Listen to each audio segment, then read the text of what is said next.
It is news that will come as no surprise to anyone, especially in the north. The speculation that HS2 wouldn't stretch past Birmingham proved correct. Services will run just on existing lines, not the HS part of HS2, not high speed. The cost is the reason, but it leaves questions about whether this government can keep its word. For it to be decided in the way that it is being decided in those hotel rooms, quite frankly, is a disgraceful way to treat this part of the world. Do not pull the plug on the north of England. Do not treat people here as second-class citizens when it comes to transport, because if you do those things, people here will never forget. For many rail passengers in places like Huddersfield, never mind high-speed trains, often they just like to see any train.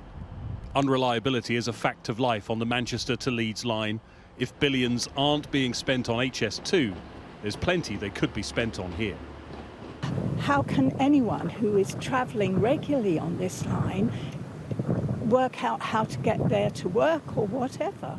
We've managed to get here today, all right. It might have been a bit quicker if we had HS2, but it's not worth spending that amount of money when I think the country is in quite a mess.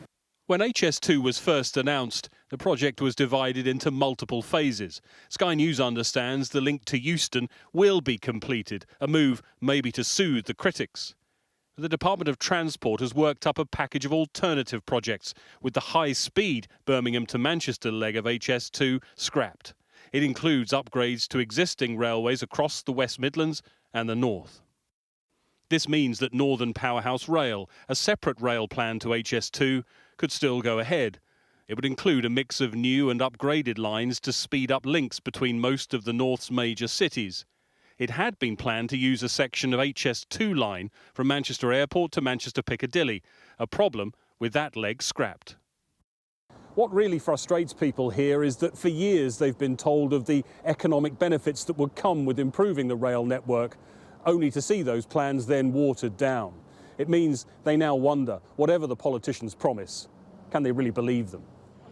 Mayors here say passengers deserve more. It shouldn't be this or that. We shouldn't be forced into a position where we're having to choose. What we want is leadership from government and long-term commitments to big infrastructure projects. In Huddersfield, they're proud of the local boy who became Prime Minister.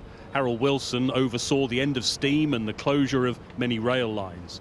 What hope today's Prime Minister will offer passengers a brighter future. Greg Milam, Sky News, Huddersfield.